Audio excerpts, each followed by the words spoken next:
ನೀವು ಯಾರ್ಯಾರು CET ಎಕ್ಸಾಮ್ನ ಬರಿತಾ ಇದ್ದೀರಾ, ಹಾಗೆ ಸೆಕೆಂಡ್ PUC ಸೈನ್ಸ್ ವಿದ್ಯಾರ್ಥಿಗಳು ಒಂದು ಸೆಕೆಂಡ್ PUC ಎಕ್ಸಾಮ್ನ ಬರಿತಾ ಇದ್ದೀರಾ, ನೀವೆಲ್ಲರೂ ಕೂಡ ತಪ್ಪದೇ ಮಿಸ್ ಮಾಡ್ದೇ ಈ ಒಂದು ಕೆಲಸನ ಮಾಡಲೇಬೇಕಾಗುತ್ತೆ. ಏನಾದರೂ ಮಾಡಿಲ್ಲ ಅಂದರೆ ನಿಮ್ಮ ಸೆಕೆಂಡ್ PUC ರಿಸಲ್ಟ್ ಬಂದಾದಮೇಲೆ ನಿಮಗೆ ಕೆಲವು ಪ್ರಾಬ್ಲಮ್ಗಳು ಬರುವಂಥ ಸಾಧ್ಯತೆ ಇರುತ್ತೆ. ಯಾವುದೇ ರೀತಿ ಪ್ರಾಬ್ಲಮ್ ಬರಬಾರ್ದು, ಕಂಪ್ಲೀಟ್ಲಿ ಸೇಫರಾಗಿರಬೇಕಂದ್ರೆ ಈ ಒಂದು ವಿಡಿಯೋನ ಗಮನ ಇಟ್ಟು ಕೊನೆವರೆಗೂ ಕೂಡ ನೋಡ್ತಾ ಹೋಗಿ. ಏನೇನು ಮಾಡಬೇಕು, ಏನಕ್ಕೆ ಮಾಡಬೇಕು ಅದ್ರ ಬಗ್ಗೆ ಡೀಟೇಲ್ ಆಗಿ ತಿಳಿಸ್ಕೊಡ್ತೀನಿ.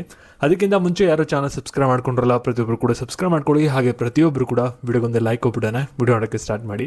ಯಾಕೆಂದರೆ ಮಾಡುವಂಥ ಒಂದು ಸಣ್ಣ ಲೈಕ್, ಒಂದು ಸಬ್ಸ್ಕ್ರೈಬಿಂದ ನಿಮ್ಗೆ ಇದೇ ರೀತಿ ಕಂಟಿನ್ಯೂಸ್ ಆಗಿ ಒಂದು ಅಪ್ಡೇಟ್ಸ್ಗಳನ್ನ ನೀಡ್ತಾ ಇರ್ಬೋದಾಗಿರುತ್ತೆ. ಅದಕ್ಕೋಸ್ಕರ ಪ್ರತಿಯೊಬ್ಬರು ಕೂಡ ಸಬ್ಸ್ಕ್ರೈಬ್ ಮಾಡಿಕೊಂಡು ವಿಡಿಯೋಗೊಂದು ಲೈಕ್ ಕೊಟ್ಬಿಡೋಣ, ವಿಡಿಯೋ ಮಾಡೋಕ್ಕೆ ಸ್ಟಾರ್ಟ್ ಮಾಡಿ. ಡೈರೆಕ್ಟಾಗಿ ವಿಡಿಯೋ ಬಗ್ಗೆ ಬರೋಣ. ಅದಕ್ಕಿಂತ ಮುಂಚೆ ಒಂದು ಇಂಪಾರ್ಟೆಂಟ್ ವಿಷಯ, ಇಲ್ಲಿ ಕಾಲೇಜ್ ದೋಸ್ ಅಂತ ಒಂದು ವಾಟ್ಸಪ್ ಚಾಟ್ ಬೋರ್ಡ್ ಇದೆ. ಈ ಒಂದು ಚಾಟ್ ಬೋರ್ಡಲ್ಲಿ KA ಅಪ್ಲಿಕೇಶನ್ಗೆ ಸಂಬಂಧಪಟ್ಟ ಡೌಟ್ಸ್ಗಳನ್ನ ಫ್ರೀಯಾಗಿ ಕೇಳ್ಬೋದಾಗಿರುತ್ತೆ.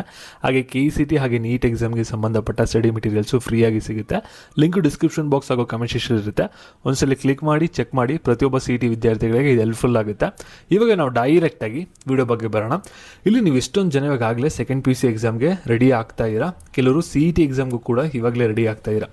ಫಸ್ಟು ನೀವು ಅರ್ಥ ಮಾಡ್ಕೋಬೇಕಾಗಿರುತ್ತೆ ಅಂದರೆ ಸೆಕೆಂಡ್ PUC ವಿದ್ಯಾರ್ಥಿಗಳು ಇಲ್ಲಿ ನೋಡಿ, KA ಅಪ್ಲಿಕೇಶನ್ ಇವಾಗ ಓಪನ್ ಆಗಿದೆ. ಎಷ್ಟೊಂದು ಜನ ಮೈಂಡ್ಸೆಟ್ ಏನಿರುತ್ತೆ ಅಂದರೆ ನಾನು CET ಎಕ್ಸಾಮ್ ಏನಕ್ಕೆ ಬರೀಬೇಕು ಅನ್ನೋದೇ ಡೌಟ್ ಇರುತ್ತೆ. ಇಲ್ಲಿ ನೀವೇನಾದರೂ ಇಂಜಿನಿಯರಿಂಗ್ ಮಾಡಬೇಕಂದ್ರೆ CETದು PCM ಸಬ್ಜೆಕ್ಟ್ ಇದೆಯಲ್ಲ, ಈ 3 ಸಬ್ಜೆಕ್ಟ್ದು ಕೂಡ ಎಕ್ಸಾಮ್ ಬರೀಬೇಕು. ನೀವೇನಾದರೂ PCMB 4 ಸಬ್ಜೆಕ್ಟ್ ಬರೆದ್ರೆ ಇಲ್ಲಿ ನೀವು ಇಂಜಿನಿಯರಿಂಗ್ ಕೌನ್ಸಿಲಿಂಗು ಕೂಡ ಅಟೆಂಡ್ ಮಾಡ್ಬೋದು. ಹಾಗೆ ಫಾರ್ಮ್ ಸೈನ್ಸು, ಹಾಗೆ ಬ್ಯಾಚುಲರ್ ಆಫ್ ವೆಟರ್ನರಿ ಸೈನ್ಸು, ನಂತರ ಯೋಗ ಆ್ಯಂಡ್ ನ್ಯೂರೋಪತಿ, ಹಾಗೆ BSc ನರ್ಸಿಂಗ್, ಹಾಗೆ B ಫಾರ್ಮಾ ಎಲ್ಲನೂ ಕೂಡ ಕೋರ್ಸಸ್ನ ನೀವು ಅಟೆಂಡ್ ಮಾಡ್ಬೋದಾಗಿರುತ್ತೆ.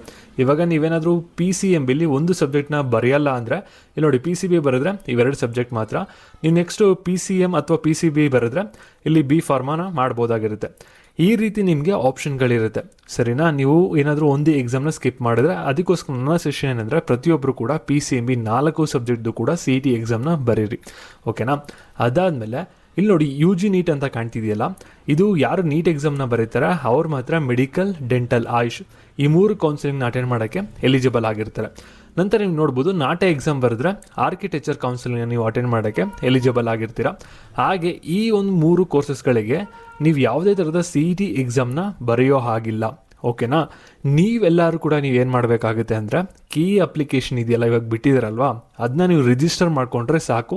ನೀವು CET ಎಕ್ಸಾಮ್ ಅನೌನ್ಸ್ ಆದಾಗ ಎಕ್ಸಾಮ್ಗೆ ಹೋಗಾಗತ್ತೆಯಲ್ಲ, ನೀವು ಡೈರೆಕ್ಟಾಗಿ ಇವಾಗ ರಿಜಿಸ್ಟರ್ ಮಾಡ್ಕೊಬಿಟ್ಟು ನಿಮ್ಮ ಸೆಕೆಂಡ್ PUC ರಿಸಲ್ಟ್ ಬಂದಾದಮೇಲೆ ನೀವು ಡೈರೆಕ್ಟಾಗಿ ಇಷ್ಟು ಕೌನ್ಸಿಲಿಂಗ್ನ ಅಟೆಂಡ್ ಮಾಡ್ಬೋದಾಗಿರುತ್ತೆ, ಓಕೆನಾ? ಇಲ್ಲಿ ನೋಡಿ, ಇಲ್ಲಿಂದ ಇಲ್ಲಿವರೆಗೂ ಕೂಡ ನೀವು ಯಾವುದಾರ ಒಂದು ಕೋರ್ಸ್ನ ನೀವು ಅಡ್ಮಿಷನ್ ಆಗಬೇಕು ಅಂತ ಇದ್ದರೆ ನೀವು ಪ್ರತಿಯೊಬ್ಬರು ಕೂಡ ಇವಾಗಲೇ ರಿಜಿಸ್ಟರ್ನ ಮಾಡ್ಕೋಬೇಕು. ಲಿಂಕ್ ಆ್ಯಕ್ಟಿವೇಟ್ ಆಗಿದೆ, ಫೆಬ್ರವರಿ 17ನೇ ತಾರೀಕಿಗೆ ಓಪನ್ ಆಗಿರುತ್ತೆ. ಇವಾಗ ಕೀ ಅಪ್ಲಿಕೇಶನ್ ಓಪನ್ ಆಗಿರೋದು CET ಎಕ್ಸಾಮ್ಗೆ ಮಾತ್ರ ಅಲ್ಲ, ಇಷ್ಟು ಕೋರ್ಸಸ್ಗಳಿಗೆ ಕೌನ್ಸಲಿಂಗ್ನ ನೀವು ಪಾರ್ಟಿಸಿಪೇಟ್ನ ಮಾಡ್ತೀವಿ ಅನ್ನೋದಕ್ಕೆ ರಿಜಿಸ್ಟರ್ ಮಾಡ್ಕೊಳ್ಳೋದಕ್ಕೂ ಕೂಡ ಇವಾಗ ಓಪನ್ ಆಗಿದೆ. ಅದಕ್ಕೋಸ್ಕರ ಇಷ್ಟರಲ್ಲಿ ನೀವು ಯಾವುದಾದ್ರು ಒಂದು ಕೋರ್ಸ್ನ ಮಾಡಬೇಕು ಅಂತ ಇದ್ದರೆ ನೀವು ಪ್ರತಿಯೊಬ್ಬರು ಕೂಡ ರಿಜಿಸ್ಟರ್ನ ಮಾಡ್ಕೊಳ್ಳಿ. ಮತ್ತು ನಿಮ್ಮ ಫ್ರೆಂಡ್ಸ್ ಹೇಳ್ತಾ ಇರ್ತಾರೆ, ನಾನು BSc ಅಲೈಡ್ ಹೆಲ್ತ್ ಸೈನ್ಸ್ನ ಮಾಡಬೇಕು ಅಂತ ಇದ್ದೀನಿ ಅಥವಾ BPO ಕೋರ್ಸ್ನ ಮಾಡಬೇಕು ಅಂತ ಇದ್ದೀನಿ ಅಂತ. ಅವ್ರಿಗೆ ಇದು ಇನ್ಫಾರ್ಮೇಷನ್ ಇರೋದಿಲ್ಲ. ಇವಾಗ ಅಪ್ಲಿಕೇಶನ್ ಓಪನ್ ಆಗಿದೆ, ಇದು ಬರೀ CET ಎಕ್ಸಾಮ್ಗೆ ಅಂದ್ಕೊಬಿಟ್ಟಿರ್ತಾರೆ. ನೀವೆಲ್ಲರೂ ಕೂಡ ಈ ಒಂದು ವಿಡಿಯೋನ ಶೇರ್ ಮಾಡಿ ಹೇಳಬೇಕಾಗುತ್ತೆ, ರಿಜಿಸ್ಟ್ರೇಷನ್ ಎಲ್ಲ ಓಪನ್ ಆಗಿದೆ ಕೌನ್ಸಿಲಿಂಗ್ಗಳಿಗೆ, ನೀವೆಲ್ಲರೂ ಕೂಡ ಈಗಲೇ ರಿಜಿಸ್ಟ್ರೇಷನ್ ಮಾಡ್ಕೋಬೇಕು ಅಂತ, ಓಕೆನಾ? ಎಲ್ಲರೂ ಕೂಡ ರಿಜಿಸ್ಟರ್ನ ಮಾಡ್ಕೊಳ್ಳಿ. ಇವಾಗ ಸೆಕೆಂಡ್ PUC ವಿದ್ಯಾರ್ಥಿಗಳು ನೀವು ಯಾರ್ಯಾರು ಇದ್ದೀರಲ್ಲ, ನೀವೇನು ಮಾಡಬೇಕಾಗುತ್ತೆ ಅಂದರೆ ಇಷ್ಟರಲ್ಲಿ ನೀವು ಯಾವುದಾದ್ರು ಒಂದು ಕೋರ್ಸ್ನ ನೀವು ಮಾಡಬೇಕು ಅಂತ ಇದ್ದೀರಾ ಅಂದರೆ ಇವಾಗಲೇ ರಿಜಿಸ್ಟರ್ನ ಮಾಡ್ಕೊಳ್ಳಿ. ನೀವು CET ಎಕ್ಸಾಮ್ನ ಕಂಪಲ್ಸರಿ ಅಟೆಂಡ್ ಮಾಡಿ, ಓಕೆನಾ? ನೀವು ಕೌನ್ಸಲಿಂಗ್ ಅಟೆಂಡ್ ಮಾಡ್ತಿರೋ ಬಿಡ್ತಿರೋ ಅದು ಸೆಕೆಂಡ್ರಿ, ಏನೂ ಇಶ್ಯೂ ಬರಲ್ಲ, ಓಕೆನಾ? ಇವಾಗ ನೀವೇನಾದರೂ KA ರಿಜಿಸ್ಟ್ರೇಷನ್ನ ಮಾಡ್ಕೊಂಡಿಲ್ಲ, KCT ಎಕ್ಸಾಮ್ನ ಬರ್ದಿಲ್ಲ ಅಂದರೆ ನೀವು ಕಾಲೇಜ್ ಹೋಗಿ ಡೈರೆಕ್ಟ್ ಅಡ್ಮಿಷನ್ ಆಗ್ತಿರಲ್ಲ, ಅವಾಗ ಏನು ಮಾಡ್ತಾರೆ ಅಂದರೆ ಫೀಸ್ನ ಜಾಸ್ತಿ ಕೇಳ್ತಿದ್ದಾರೆ. ಒಂದು 25,000 to 50,000 ಜಾಸ್ತಿ ಕೇಳ್ಬೋದು.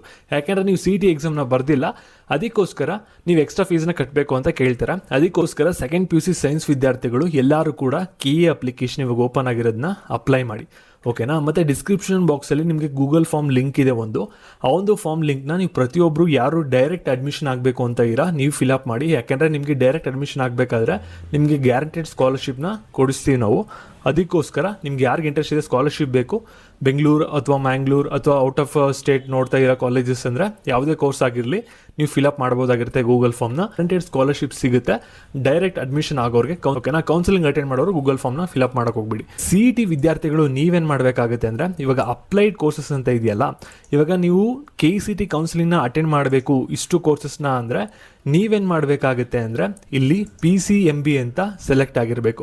ಅವಾಗ ಏನಾಗುತ್ತೆ ಅಂದರೆ, ಇವಾಗ B ಫಾರ್ಮಾದಿಂದ ಹಿಡಿದು ಇಲ್ಲಿ ಇಂಜಿನಿಯರಿಂಗ್ವರೆಗೂ ಕೂಡ ಎಷ್ಟು ಕೋರ್ಸಸ್ ಇದೆ ಎಲ್ಲದಕ್ಕೂ ಕೂಡ ನೀವು ಕೌನ್ಸಿಲಿಂಗ್ನ ಅಟೆಂಡ್ ಮಾಡ್ಬೋದು.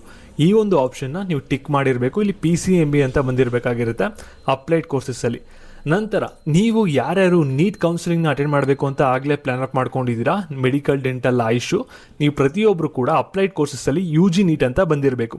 ಅವಾಗ ಮಾತ್ರ ನೀವು ನೀಟ್ ಕೌನ್ಸಿಲಿಂಗ್ನು ಕೂಡ ಅಟೆಂಡ್ ಮಾಡ್ಬೋದು, ಹಾಗೆ CET ಕೌನ್ಸಿಲಿಂಗ್ನು ಕೂಡ ಅಟೆಂಡ್ ಮಾಡ್ಬೋದು. ಕರೆಕ್ಟಾಗಿ ಟಿಕ್ ಮಾಡಿದ್ದೀರಾ ಅನ್ನೋದನ್ನ ನೋಡ್ಕೊಳ್ಳಿ ಅಪ್ಲೈಡ್ ಕೋರ್ಸಸ್ಸಲ್ಲಿ, ಸರಿನಾ? Over all conclusion of the video ಏನಂದರೆ, ಸೆಕೆಂಡ್ PUC ಸೈನ್ಸ್ ವಿದ್ಯಾರ್ಥಿಗಳು ಪ್ರತಿಯೊಬ್ಬರು ಕೂಡ KA ಅಪ್ಲಿಕೇಶನ್ ಫಿಲಪ್ ಮಾಡಿ ಅದೊಂದು ಮ್ಯಾಂಡೇಟರಿ ಮಾಡ್ಕೊಳ್ಳಿ, ಇಲ್ಲಾಂದರೆ ಕಾಲೇಜ್ ಫೀಸಲ್ಲಿ ನಿಮ್ಗೆ ಅಡ್ಮಿಷನ್ ಫೀಸಲ್ಲಿ ಜಾಸ್ತಿ ಆಗುತ್ತೆ. CET ವಿದ್ಯಾರ್ಥಿಗಳು ನೀವು ಪ್ರತಿಯೊಬ್ಬರು ಕೂಡ ಅಪ್ಲೈಡ್ ಕೋರ್ಸಸ್ಸಲ್ಲಿ ನೀಟ್ ಅಂತ ಇರಬೇಕು, ನೀಟ್ ಕೌನ್ಸಿಲಿಂಗ್ನ ಅಟೆಂಡ್ ಮಾಡಬೇಕು ಅಂದ್ಕೊಂಡಿರೋರು, ಹಾಗೆ PCMB ಅಂತ ಇರಬೇಕು, CET ಕೌನ್ಸಿಲಿಂಗ್ನ ಅಟೆಂಡ್ ಮಾಡಬೇಕು ಅಂತ ಅಂದ್ಕೊಂಡಿರೋರು ಇದೊಂದ್ಸಲಿ ಚೆಕ್ ಮಾಡ್ಕೊಳ್ಳಿ. ಏನಾದ್ರು ತಪ್ಪಿತ್ತು ಅಂದರೆ ಅಪ್ಲಿಕೇಶನ್ನ ಎಡಿಟ್ ಮಾಡಿಕೊಂಡು ಸರಿ ಮಾಡ್ಕೊಳ್ಳಿ. ಮತ್ತು ಈ ಒಂದು ವಿಡಿಯೋನ ನಿಮ್ಮ ಪ್ರತಿಯೊಬ್ಬ ಫ್ರೆಂಡ್ಸ್ಗೂ ಕೂಡ ಶೇರ್ ಮಾಡಿ. ಈ ರೀತಿ ಇದೆ ಒಂದು ಅಪ್ಡೇಟನ್ನು ತಿಳಿಸಿ. ನಿಮ್ಗೆ ಇದೇ ರೀತಿ ಅಪ್ಡೇಟ್ಸ್ ಬೇಕಂದರೆ ಚಾನಲ್ ಸಬ್ಸ್ಕ್ರೈಬ್ ಮಾಡ್ಕೊಳ್ಳಿ. ಹಾಗೆ ಟೆಲಿಗ್ರಾಮ್ ಚಾನಲ್ ಲಿಂಕ್ ಬಂದ್ಬಿಟ್ಟು ಡಿಸ್ಕ್ರಿಪ್ಷನ್ ಬಾಕ್ಸಲ್ಲಿ ಇರುತ್ತೆ, ಹಾಗೆ ಚಾಟ್ ಬೋಟ್ ಲಿಂಕ್ ಬಂದ್ಬಿಟ್ಟು ನಿಮಗೆ ಡಿಸ್ಕ್ರಿಪ್ಷನ್ ಬಾಕ್ಸ್ ಹಾಗೂ ಕಮೆಂಟ್ ಸೆಕ್ಷನ್ ಇರುತ್ತೆ, ಚೆಕ್ ಮಾಡಿ. Thank you.